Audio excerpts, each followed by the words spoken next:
Field Day is the largest operating event in the U.S. and Canada, with over 40,000 operators getting on the air.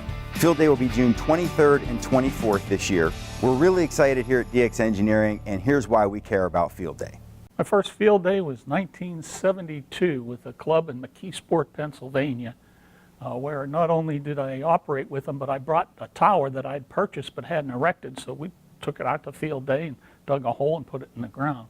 Equipment used that time were Drake Twins, which was pretty much state-of-the-art, belonged to somebody else. In those days, I couldn't afford such deluxe equipment. Made probably in 2 to 3 hours of operating about 50, 55 voice contacts. At the time, I didn't feel confident enough to do any CW or Morse code work. Okay, in terms of what the original purpose of Field Day was emergency preparedness. And certainly that goes back quite a few years to the 1930s. But there's been quite a few instances of where ham radio has kind of saved the day. The first one that I became aware of when I was still in high school was the Alaskan earthquake, 1964, and ham radio operators were the only means of communications in and out. More currently, you have the hurricane in Puerto Rico, and ham radio operators until to this very day are still doing some work, but initially that was the prime method of communications in and out.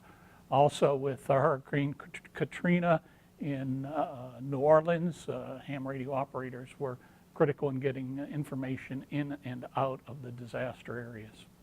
I go to Field Day with the Portage Amateur Radio Club. I've been doing that for probably the last 6 to 8 years. Prior to that, I did it with the Alliance Ohio Radio Club.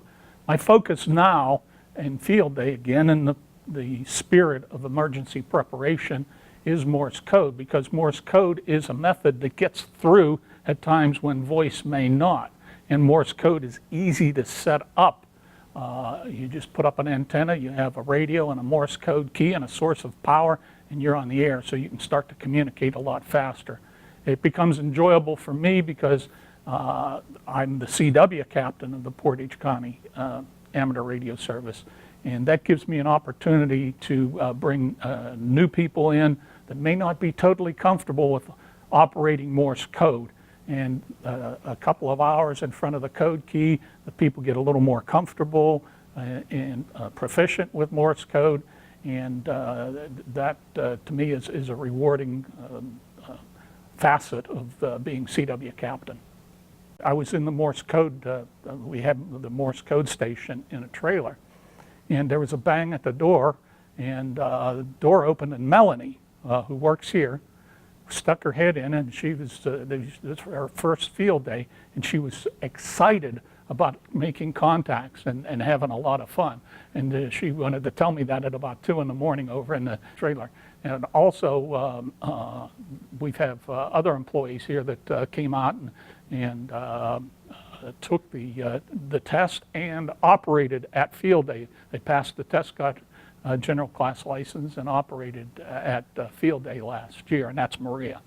What does Field Day do in terms of making you prepared for, and it's like anything else, practice makes perfect.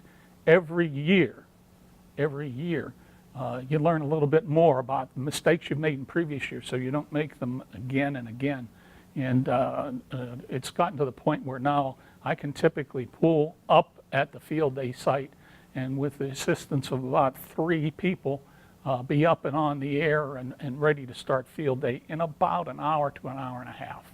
It used to take a lot longer than that, 2, 3 hours. A lot of times I'd show up at 8 in the morning for a 2 o'clock start just to make sure I had enough time to get everything prepared for Field Day. Here 2 years ago, ICOM introduced a new radio that we sell here at DX Engineering. That radio was an ICOM IC 7300.